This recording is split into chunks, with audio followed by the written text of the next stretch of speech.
matter how it ends, it matters how you stand. This is Lavoy Finicum. One cowboy stands for freedom. See you later.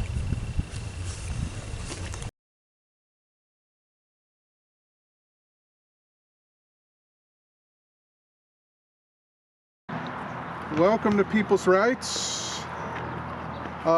We've got a smaller meeting today. Unfortunately, we had a speaker that had a family emergency and she had to cancel today.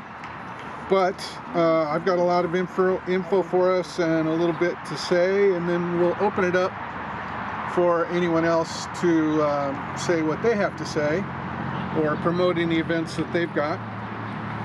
But for those of you that are new to People's Rights, what we do here is we have come together as a community to help protect each other's rights, because in a lot of cases the authorities that are supposed to be protecting our rights are not doing that. In a lot of cases they're the ones actually infringing on our rights. So we have had many successful interventions.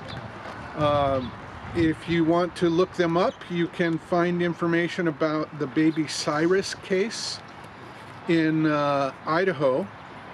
And that was a very serious situation where the Child Protective Services of Idaho had taken a woman's baby literally right out of her arms for missing an appointment with her pediatrician. And that was it. That was their justification for taking this baby away. So People's Rights got involved, and to make a long story short, we put so much pressure on them that we got that baby returned within 6 days. And normally if CPS gets involved, you won't even have a hearing for a month or more. And so it was a really serious situation, and we got Baby Cyrus returned. But you can find information about that from Baby Cyrus's grandfather. He has a website now all about this. It's called freedomman.org. So check out Freedom Man, and you'll find out about that and how People's Rights got involved. So I have a couple updates about things that have gone on. I just heard last night from Edward Badalian's girlfriend, Kaylin. Kaylin told me that Edward has been sentenced now, and many of you know this already, but he's been sentenced to more than 4 years in prison. And as far as I know, they presented no evidence whatsoever that he did any damage, any harm to anyone. It's all just fictional charges. They're claiming he was part of a conspiracy to overthrow the government on January 6th. So my question about that is, obviously, if it was a conspiracy to overthrow the government, then how come none of the conspirators were armed, and none of the government people got attacked, and no one was threatening them with weapons or anything like that? How can that be a conspiracy to overthrow the government if the police are shown waving people into the Capitol, opening the gates for protesters and letting them in? In some cases, police were actually escorting January 6th defendants through the Capitol. You can see this on video. There's a huge amount of video out there that proves that the January 6th defendants were just peaceful protesters. But anyway, our friend Edward Badalian has been sentenced, and according to Kaylin, he stood up to the judge in court during his sentencing because the judge was saying things about him that weren't true. So Edward stood up for himself and said, "That's not true what you're saying, that's not true," during the sentencing. And of course the judge just, you know how they behave. They just made it worse. But there were a lot of witnesses. Other family members of January 6th defendants were in the courtroom, and they were all really proud of Edward. And so we're going to start talking to Kaylin. We're going to organize a little bit of support for Edward, and we're also going to try to connect Edward with our previous speaker, Oh, yeah. Trennis Evans at Condemned USA, because Trennis is really at the forefront of fighting for the rights of these January 6th defendants. And I spoke with Kaylin, and she does not know, she doesn't know Trennis, so I'd like to make that introduction and make that happen. So we're going to be hearing from Kaylin probably next week. She's planning to attend our next meeting and give us some updates and tell us what happened.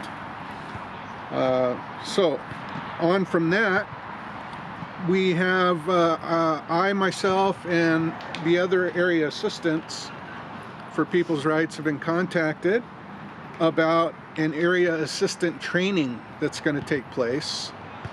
And unfortunately for our plans on working with the Hendershot generator, Charles, the training takes place right on that day when we were going to meet for the first time to do the Hendershot generator. So I'll be in San Luis Obispo at the training.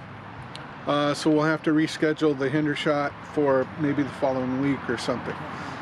But anyway, so it's mysterious as of now what we're going to be taught and who's going to be there. I don't know, and I have my wish list of people that could possibly be there, but we'll see.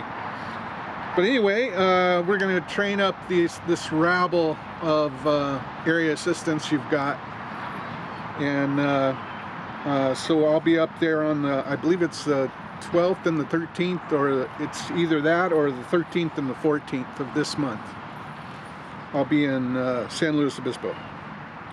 So, what I thought I'd talk about today is a little bit of training us here up on how do we defeat evil.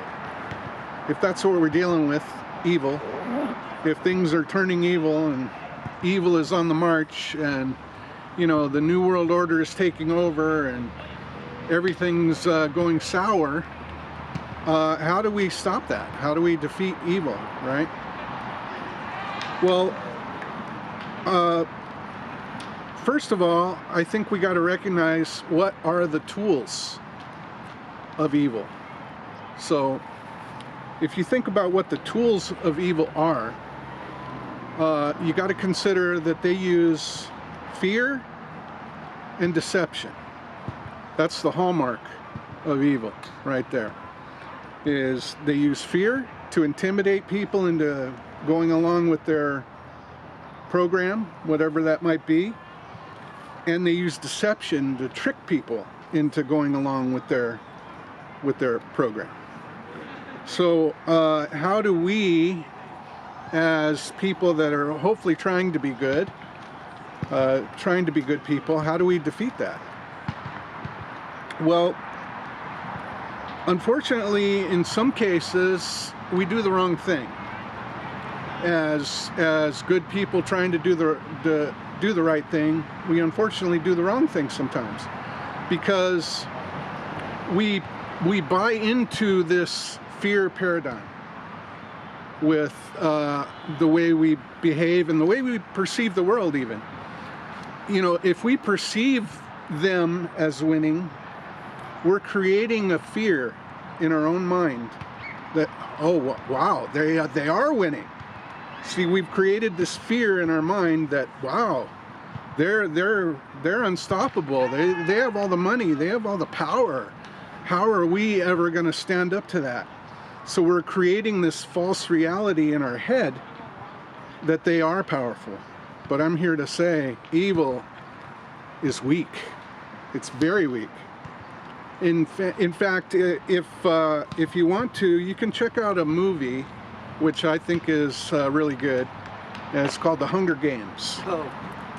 So in the Hunger Games, in the second part of the Hunger Games, there's a scene where Katniss Everdeen, the hero of the movie, is confronted by the President Snow. She's confronted by President Snow. He makes a surprise visit to her. I got a gnat attacking me here. Hang on. She's confronted by President Snow, who comes in and basically tries to intimidate her into cooperating with his agenda. And in the conversation they have, Katniss says something that was very, very true. She says, well, if me defying the Capitol is such a big deal, then you must not be very strong. You must be weak. And the president says, yes, that's true. We are weak, but not in the way you think. Okay? So what do you think he meant by that? We are weak, but not in the way you think. So what he was admitting to is that their control over the population is very tenuous. It's very difficult for them to maintain control over the population using fear and deception the way they do. Very difficult. They're constantly being challenged, and they're constantly having to deal with their authority being challenged from all different directions. So in a sense, he's admitting that we're weak. I don't know why I'm being attacked here. There's a lot more insects lately. Yeah. Why am I being attacked? I don't know. Not attacked. But anyway, so President Snow is admitting that their control mechanisms, their tools to control the population weren't working.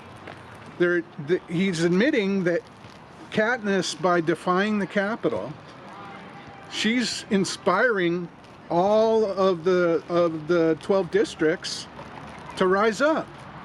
So how is that possible if the Capitol is so much in control? Why would the president be worried about Katniss Everdeen? Because the truth is, their power is an illusion. It's a lie. Okay? So what is fear really when you think about it? It's false evidence appearing real. Okay? False evidence appearing real. So fear is an illusion itself. So fear is really a deception itself. So when you get right down to it, their only tool is deception. Fear isn't even one of their tools, because fear is just another form of deception. All right? So we win by not cooperating with deception. We win by telling the truth. We win by refusing to cooperate with this lie that they are so powerful. They're not powerful. Their control is just as tenuous as the fictional story in the Hunger Games. They can't control the population. They've had high-level speakers like Zbigniew Brzezinski basically come out and admit it. It's much easier, he said specifically, it's much easier to kill 1 million people than it is to control 1 million people. That's Zbigniew Brzezinski said that. So what they're telling you is, we have the real power, okay? We've always had the real power, and they're only presenting this facade that they have the power and they control everything. So when we play into that by saying, oh well, you know, they have all the money. Look at BlackRock. They have trillions of dollars, and look at the New World Order and Bill Gates and all these people that are in charge of everything. How powerful they are. He's buying up all the farmland, and you know, pretty soon you get into they're controlling the weather, and they're gonna have a meteor strike us, and it's all fear, fear, fear, fear, fear. So we're playing into their paradigm when we do that. So if you look at times in history when people have rejected that fear and they've confronted them and said, no, I'm not going to cooperate. So you had Gandhi go on his famous Salt March, okay? Well, just prior to the Salt March, he did a protest where he went to this salt manufacturing plant. I believe it was a salt manufacturing plant. And he was there to protest, and they had a big line of soldiers, policemen, with billy clubs, waiting to stop him from coming in. And so that's the system, the bad guys, saying, we're gonna beat you over the head if you come and try to do this protest. So what did Gandhi do? He organized hundreds and thousands of people to show up, and line after line, row after row of these people, they kept coming. They kept coming, and they kept coming. And these police were brutal. They hit them over the head. They were hurting people really bad. And but they had a whole group of people there to assist them with medical aid, and they just kept coming. And the system didn't know how to respond. Because in the process of hitting those people, those policemen attacking those people, they lost all of their moral authority. Because you can no longer say that the British have a legitimate claim to being the honorable leaders if they're beating peaceful protesters, row after row after row of them, and the whole world can see this. You just lost your moral authority. So by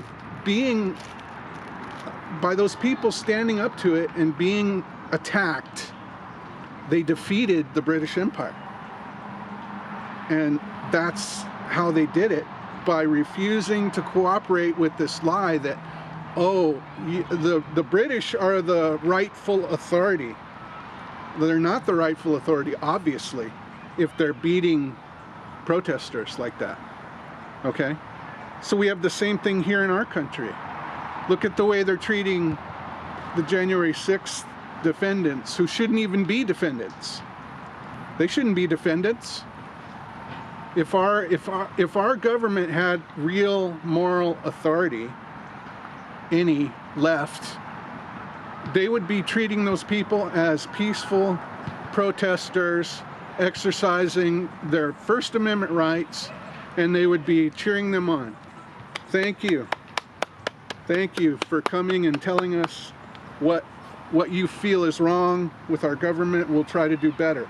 If they had that demeanor, if the government had that demeanor, then they would have some moral authority. But since they decided to create this travesty of the January 6th committee and prosecute and persecute, what is it, like over 1,000 people they've arrested, and some of them have been languishing in prison, and now our friend Edward is going to jail for 4 years. He actually assisted the police in getting Antifa out of the building. And yet, here he is going to prison. So, the system is telling you, hey, we're not in charge, really, anymore. So we feel we have to do this to these January 6ers. Just the way President Snow felt he had to get control of Katniss Everdeen, okay? Because it's the idea. It's the idea that's dangerous to them. All right? It's the idea that we don't have to cooperate with them. That's what they're really afraid of. They're the ones in fear, not us.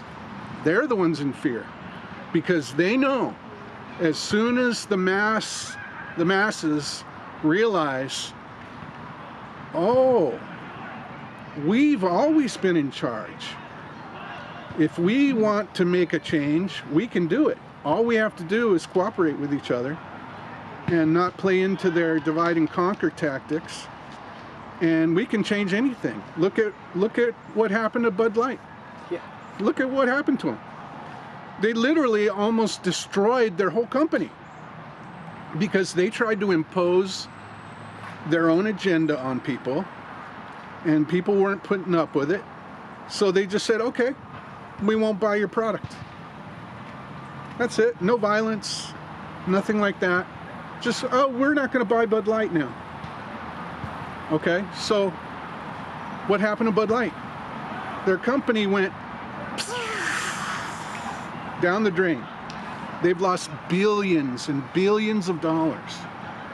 So if money is the only power in the universe, like the way they portray it, then we just demonstrated to them that we can take away their money if we want, if we choose to. So Target tried to impose this. They were putting all this, you know, agendized clothing out for kids. Gender affirming is what they called it. But what it really was their sick agenda, and they were trying to force it down our throats. So same thing happened at Target. Same thing. So just yesterday, I was driving for Uber, and I picked up a guy, and I took him to Glen Helen. There's a concert venue out there, and I was asking him, oh, well, who's the artist today, and so on and so forth. And he mentioned a country singer's name, and I can't bring it to my head right now. But I said, oh, didn't he do some kind of song recently that went mega viral? And he said, oh yeah, it's Try That in a Small Town. And I knew the song immediately because I love that song, right? And he said, yeah, he just did Try That in a Small Town. And then he told me that the Country Music Awards canceled him, or he actually decided not to go to the Country Music Awards because everybody was saying, oh, this is promotes violence and all that. And of course the song doesn't. But the point of it is when I got to the venue, there were so many people going to this concert, I couldn't get even close to it. We were in a parking lot miles long. Wow. Of people Jason trying to get Aldean? in. Jason Aldean, yeah, that's the name. So there was a miles long parking lot of people waiting to get into that concert. And you know why they wanted to go? Because Jason Aldean promised that he would play that song at every concert. So what does that tell you? They don't, the powers that be don't want you to hear that song. They're not playing it on the radios. They're blocking it at the award shows. All the news people are telling us, oh, that's a terrible song, it promotes violence, blah, blah, blah. Yet, look at what the people are doing. They're proving, once again, that we have the power. They do not have the power. And they are dreadfully afraid that we all find that out. As soon as we all find that out, that we have had the power all along, Gandhi proved it. Gandhi proved it. He took the British Empire at the height of their power, and he basically kicked them out of India without firing a shot, without raising his hand, even once. So how did he do it? If the money and weapons and, you know, the British Crown were so powerful, how did he do that? They don't even understand how he did it, because they don't understand how good works versus evil. So how does good work? It works by rejecting the fear and embracing the truth. That's the direct counter to what they're trying to do. You reject the fear that they're trying to sell you because it's a lie, and you tell the truth. So whenever they try to scare you, they're trying to sell you some kind of lie, okay? They're trying to sell you this idea that they have the moral authority, they are the just ones, and they are in charge, right? But we all know that's not true. So it's fear is false evidence appearing real. So imagine you're driving down the street and you get that red light behind you. Cop pulls you over, okay? And there's unfortunately too many videos like this where the cops become very aggressive with people, and in some cases they've even become violent with people, right? So that's them trying to impose some kind of fear on people, okay? They love it. It may seem strange to say this, but they actually love it when videos of police brutality go viral. The powers that be actually like that. And why? Because they know that it scares people. It scares people. And they don't want people to realize that, oh, if I stand up for my rights, if I stand up to the police, their whole system falls apart, because they don't have any moral authority anymore. What they're trying to do is wrong on every level. So the only tool they have is fear and deception. So once you recognize the lie that they're trying to sell you with their fear, like Kenny was just talking about, what is it, October the 4th? They're supposed to turn on some signal that is going to, you know, cook everybody or something. I don't know what the idea is behind that, but they're trying to sell you this idea, a false idea, that they control everything, and they're so smart and they're so genius that they've gotten all this technology through the vaccines into people, and when they turn on this 5G signal, they're all going to just drop dead or turn into zombies or something like that. They're selling you a lie. That's a lie. They are not that powerful. God's creation, our bodies are much more resilient than they ever imagined. They can't control DNA the way they say. They don't even understand DNA. They don't understand how the human brain works. They don't understand these things, but they want you to believe, oh, they understand everything and they've got control of everything. It's all just a lie. It's a lie. It's a lie. That's all they do is lie. So there's a couple ways you can recognize lies. There's a great article that you should all look up if you get the chance. It's called The 25 Rules of Disinformation. And you can find it under The Vigilant Citizen is the name of the website where it's at. It's The 25 Rules of Disinformation. And what he's done is he's compiled 25 different methods they use to disrupt organizations like ours, to spread lies, basically. One of them, for example, is the straw man. You can create a straw man argument. So this is one of the rules of disinformation. So to create a straw man, All you have to do is have a news commentator come up and say, hey, Adam said this. Take care. Adam said this, and distort my words and say I said something that I didn't say. So he just created a false statement about something that I might have said or not said, right? So if you create a lie about something somebody else said, you're creating a straw man. And the straw man, and then they can come in and say, well, that's not true. You can say that the straw man that you just created is not true, and you then appear like you're the good guy, right? So Adam, you know, for example, a straw man they could create from this talk.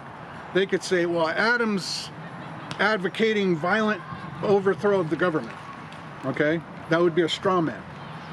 So they come on the news, or maybe our friends at the Atlantic magazine will say something like that and create a straw man that I'm promoting violence or something like that.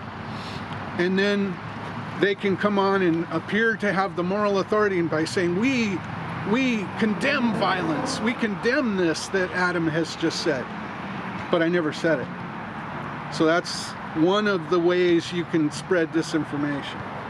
So they do this all the time. The jackals in the corporate media are experts at doing smear jobs. So this is what they're doing to Russell Brand right now. Yep. They're doing it to Ammon Bundy right now. They're doing it to the January 6th defendants. They're doing it to James O'Keefe right now.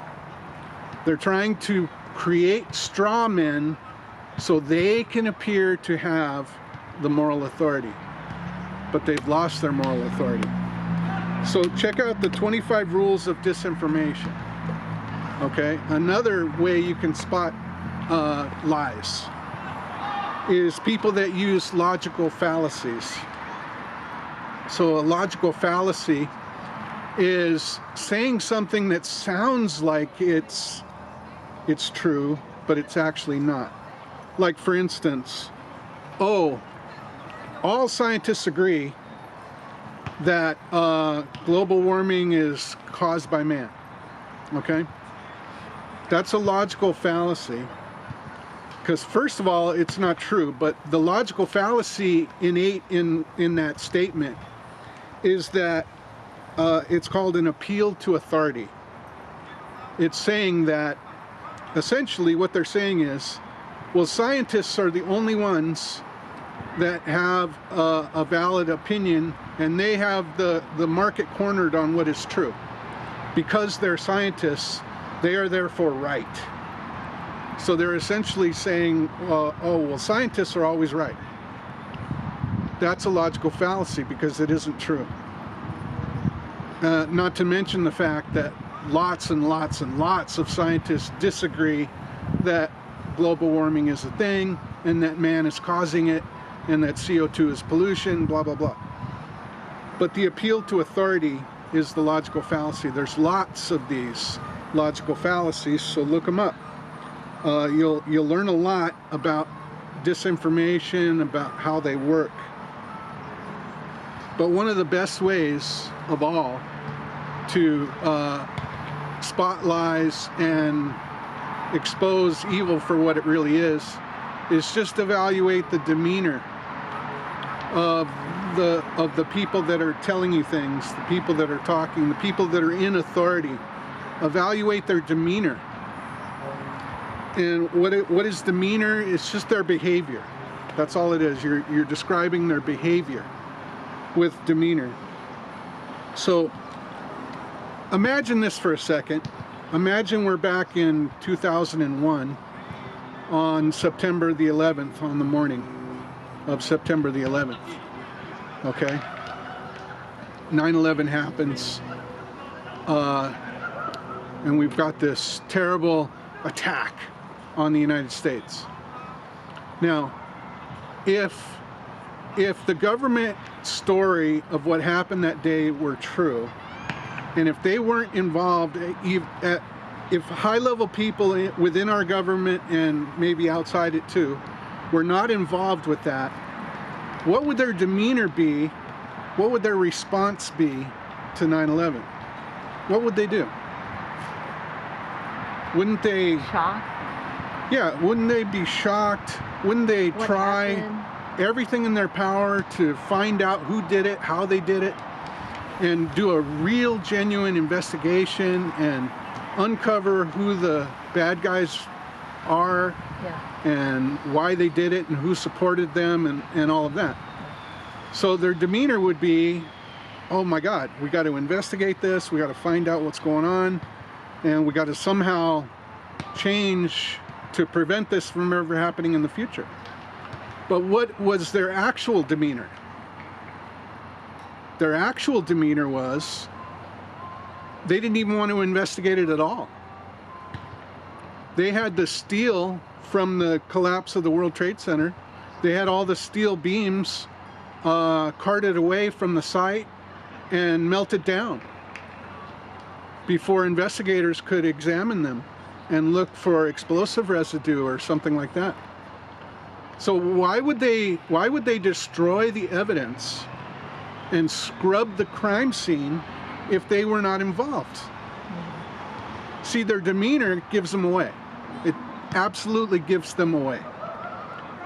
Because if they weren't involved, they would never allow that evidence to be carted away without experts picking through it, examining it, finding out what they could from it. Okay?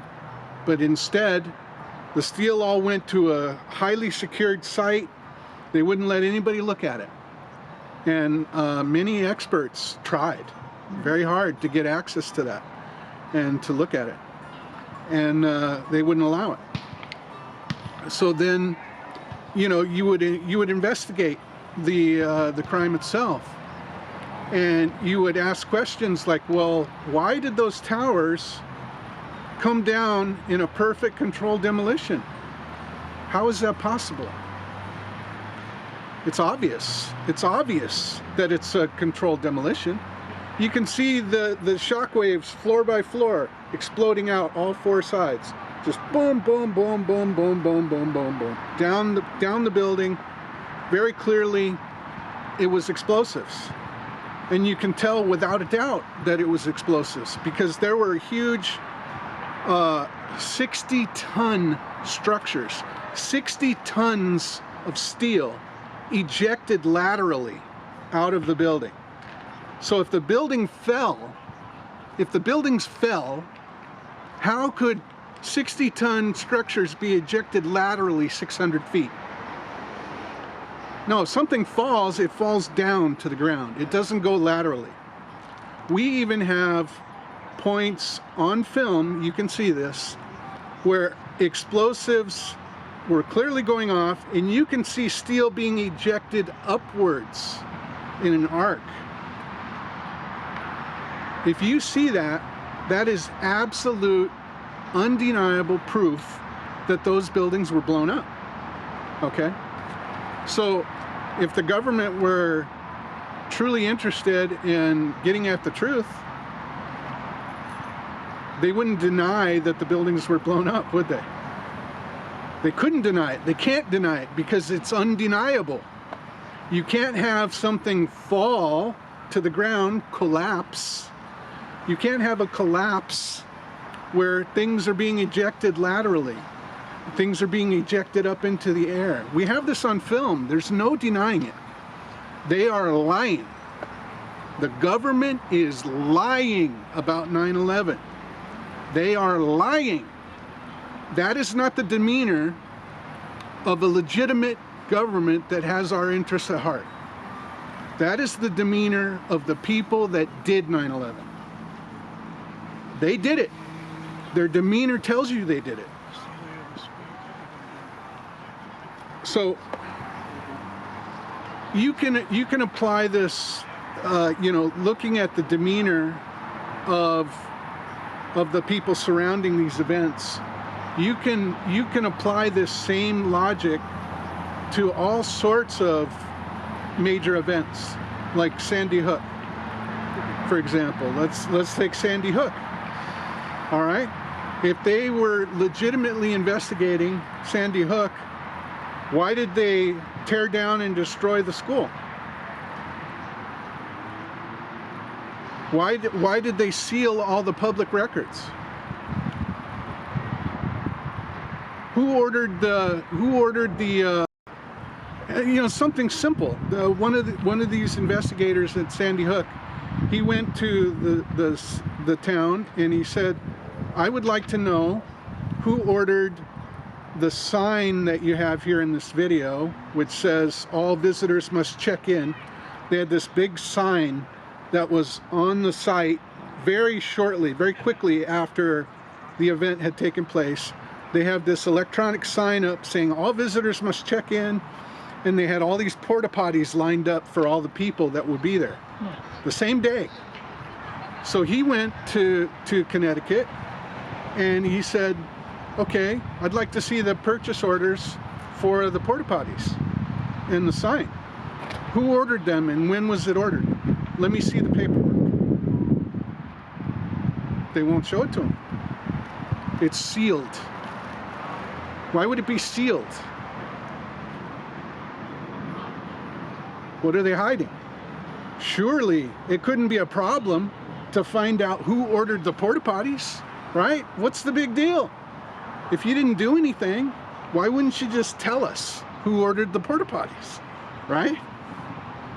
Instead, they're ruthlessly and viciously attacking that investigator. They've ruined his life. They've attacked him relentlessly. They threatened him with arrest. They sent people to his house to try to intimidate him. And all he was asking for, he said, I want to see the maintenance records that are on file, the public maintenance records for Sandy Hook School prior to the event. What could be the problem with seeing the maintenance guy's records prior to the event? What could that possibly harm unless they're hiding something? So you know what they're hiding? They're hiding the lie of Sandy Hook. The school wasn't even open at the time. The school wasn't even open. It was condemned. It was filled with asbestos. It was not up to code. The school wasn't even open at the time. The whole thing was a manufactured event, and they don't want you to find that out. So those maintenance records that he was asking for, they don't exist because the school wasn't even open. See, it's things like that. So their demeanor, whether you know it or not, it catches them in their lies, and it exposes them for what they really are. So how would the officials in Sandy Hook behave if they weren't in on it? Okay, if they weren't in on it, how would they behave? Well, they would be transparent. They would release all the public records. They would show us the death certificates. The police report would be available for people to examine. They could have private investigators look at the crime scene evidence. But that's not what they did. They sealed everything. They made public records that were once public by law. They sealed them all. They just said, no, we're changing that law, we're sealing it. So you can't see any of this. Because they're covering up their crime. And their demeanor proves it. So I wanted to do a little activist training soon. Because I want to do a little action myself, and what I would like to do is, since I was arrested and Ash was arrested and our friend Eric was arrested at Tin Horn Flats unjustly for protesting what they were doing, I want to go with cameras and a few people I want to go back to Burbank PD and confront them about that arrest and ask them some questions and get it on the record. And I want to expose their demeanor. Okay? If they're law enforcement and they're really there to protect and serve the community, then why would that be a problem? To tell us, why did you arrest me? What was this all about? What is your justification for putting that fence around Tin Horn Flats? But what we're going to see when I go, because I'm going to bring cameras and have them rolling, what we're going to see is their demeanor is going to be everything but transparency. They're going to have an attitude of, get the hell out of here, cameras aren't allowed, go away. That's going to be their whole demeanor. And you know why? Because they know what they were doing is wrong. They know it. They know it. So check into the 25 rules of disinformation and logical fallacies, and then really consider demeanor. The demeanor of who you're dealing with will tell you everything. Like, let's take the demeanor of our friend nearby, Anthony. Okay, what is his demeanor? His demeanor is that he feels that he should be in charge and no one else should have a say. And anybody he doesn't like should be kicked out of his meeting. That's his demeanor. That tells you what he's all about. So how is our demeanor different? We're a group. We all make decisions. Nobody gets kicked out. Nobody is in charge, okay? It's a group. So our demeanor is completely different. So if you just think about those things, you can spot the bad guys really, really easy. And it will help you in the future. But the main thing you've got to do is reject the fear. Because fear is a lie. So, thanks.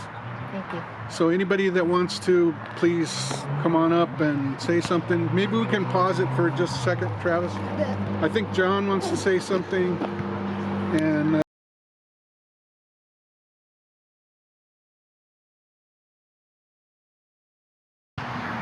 well, ladies and gentlemen, my name is John Kacarab, and I have been doing a class on the national status, the hows, the whats, and the whys. Class normally runs 8 hours, but I'm going to do an abbreviated class on October 29th here at the park in Pasadena. Now, all of those who attend are going to get some special things that I normally don't send out, that are extra in parts of the class. But you got to be here to get them. You got to sign in, you got to leave me your phone number and your email address, and then if you come to the meeting at the park, then I will give you these extra books. We're going to give you some citizen handbooks. We're going to be giving you some other publications that fully document everything I'm going to talk about during that period of time. So I'm going to cram 8 hours into an hour, hour and a half, okay? So it's kind of intense. It's one of the reasons why I want to give you the material so that you have something to refer to over time. The bottom line is, did you know that you have a dual political status? Everybody is a U.S. citizen. How do I know? Because that's what you always sign up for. Every form that you've ever signed for, you have to sign under penalty of perjury. Are you a U.S. citizen? Are you a resident? And you've always been conditioned to answer that question, yes. Now, many people say, well, I've never heard of the national status before. And most people don't think they've ever been asked if they're a national. But they literally have. If you fill out a passport application, they used to ask you on the passport application if you were a national. But they don't do that anymore. They do it in a surreptitious way. But if you look on your passport, it says that it's for United States citizens / nationals. Well, what's a national? Nobody's ever asked you if you were a national. So you don't know what that is. So you say, well, I don't know what that is, but I know I'm a United States citizen. Okay? Is that a good thing? What do you think? You ever filled out an ATF 4473 form? If you ever went to buy a gun, you've been asked if you were a national, but again, you didn't recognize what it was. Why is it important? Well, there's only two statuses that we actually have. You're either a slave or you're free. Would you agree with that? Do you think there's any wiggle room between those terms? Well, one status is free and one status is a slave. Do you ever have to apply for anything you're going to do? Do you need a license? Are you required to register anything? Do you need permission for everything that you're going to do? What status does that put you in? Are you free or are you a slave? Let me put it this way. If you don't pay your income taxes, what happens? If you don't pay your property taxes, what happens? If you're caught with an automobile and you don't have a license, what happens? What if you're not registered with plates? What happens? It's a serious matter, and everybody is putting up with it. Why are you doing that? Is there an answer? Well, there is, and that's what we're going to kind of cover here briefly for a minute here, if I can work out my paperwork. Here are some court cases that I want you to know about that give you the real status of what's going on. Now, everybody sings the songs out there, you know, thank God I'm American, at least I know I'm free. And Adam recently has been talking about we really have the power, and we do. The people always have the power of revolution. Do you want it to get to that? Do you really want to go to war? Because that's what it's going to take. Because they're not just going to walk away. Let me read you some cases here. This one here is United States v. Cruikshank. We have in our political system a government of the United States, a government of each of the several states. Each one of these governments is distinct from the others, and each has citizens of its own. So which citizenship do you have? Do you have the one of the United States or the one of the several states? Has anybody ever asked you that question? Have you heard anything like that in school? Why have you not heard this? There's another court case, Tashiro v. Jordan. There is a citizenship of the United States. It's called a 14th Amendment citizen, and a citizenship of the state. There's a court case right there that's blatantly saying that you have two statuses. How come you don't know about it? There's a difference between the privileges and immunities, which we call civil rights, belonging to the citizens of the United States, which we call a 14th Amendment citizen, as such, and those belonging to the citizens of each state. That court case is Rushstrat versus the people. One more case for you. Therefore, and this is Wheeling Steel Corporation versus Fox. This is a United States Supreme Court case. Therefore, the United States citizen is a citizen of the federal corporation residing in one of the states of the Union, and they're classified as property and a franchise of the federal government as an individual entity. And there's a maxim about property. You're property of the federal government. How can they call you property? Because you've answered those two questions that you've been conditioned to answer since you were born. That you're a citizen of the United States and a resident. What are they really asking you? I reveal those answers in our class. You're going to get to know all this stuff. If citizens are classified as property of the federal government, and we know that the maximum law is that property can't own property, how do you change it? We're going to get into detail on that. When you get done, I'm going to send you documentation that's fully published, a couple books and a handbook that's going to give you exceptional detail on how all this happens and how you can set yourself free. Now, once you do that, the government does not have authority to enforce codes. You got to understand that the codes, quote codes, are not law. They're representations of law. But they are all under the auspices of Congress, not the United States of America. You can change all this. It's up to you, and you have the right under the law of nations to determine your political status. They can't tell you who you are. They have to ask who you are. If they're telling you who you are, then that's tyranny. They don't like to be known as open tyrants, do they?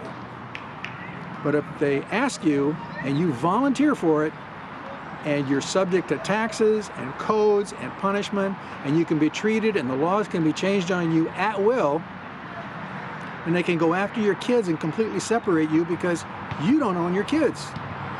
That's how CPS can come in and take your children, and they pass any rule and regulation because you're a slave. You're a serf. You are a feudal serf.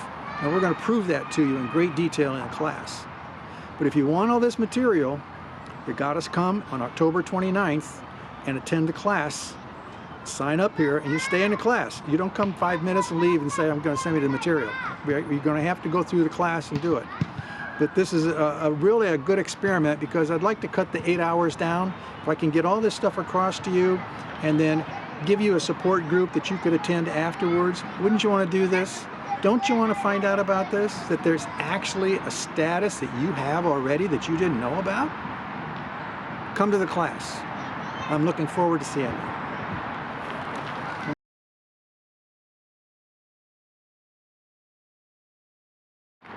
So thanks, John. I just wanted to read to people in support of what John just said, the 10th Amendment. The 10th Amendment says, the powers not delegated to the United States by the Constitution, nor prohibited by it to the states, are reserved to the states, respectively, or to the people. What that means is the federal government has very limited areas where they're authorized to be in charge. Most of the responsibility for the regulation of our government is in the states. That's why you want to be a state national, not a citizen of the United States. So I just wanted to say that. But you know, back to demeanor real fast. What is the demeanor in relation to your status? What is the demeanor of the state? Well, they don't want you to know what John has to tell you. They're hiding it as best they can. They're trying to get you, as John was saying, to acquiesce to their control. They're trying to get you to agree to it by signing those papers saying, yes, I am a citizen. When you sign that, you're signing away your true status as a national. You're saying, I am your property. That's what you're saying to them. You're saying, I am your property. When you get a license for traveling in your car, okay? Notice I didn't say driving. When they convince you that you've got to have a license to travel in your car, they're saying, we decide, we give you, our slaves, permission to drive, to travel, okay? They are supposed to be our servants, not our masters. So come to that class. I highly recommend it. I've taken it several times myself, and every time I get something new out of it, and it's well worth it. If you want to free yourself of their nightmare system, then come to the class and learn what you need to do. This is just one of the steps to free yourself, and if you're not willing to take the steps to free yourself, then you're not going to be free, because they're not going to give up. They're going to keep trying to impose their will on everybody. So the only way to beat that is to not give up yourself. So thanks. It's happening everywhere. They're going after anyone who opposes them. They took Tucker Carlson off the air. They're labeling Christians as domestic terrorists. They arrested the former president of the United States, Donald Trump. The same people who locked the country down for 2 years, who pushed experimental vaccines on the population, and who attacked anyone who are opposed to this, are now coming after people like me for speaking out against their injustices. I took a stand, and for that I have spent time in prison, faced numerous threats against myself and my family. And now, with lawsuit after lawsuit, they're trying to take my income, my business, and even my home. I could have avoided all of this. I could have just stayed home. But that's not what Americans do. Americans stand against injustice, wherever we see it, even when it's coming from within, even when it may cost us our own lives. You want what is happening in this country to continue? If the good people in America don't stop this, who's going to? We have work here to do. We have to confront this head on. We have to end this threat to our way of life. You need to join People's Rights. Get involved and get together with your neighbors, because that's where it begins. No one is going to do this for us. It's going to be up to you and me, everyday Americans who love this country, to come together and put a stop to what is happening.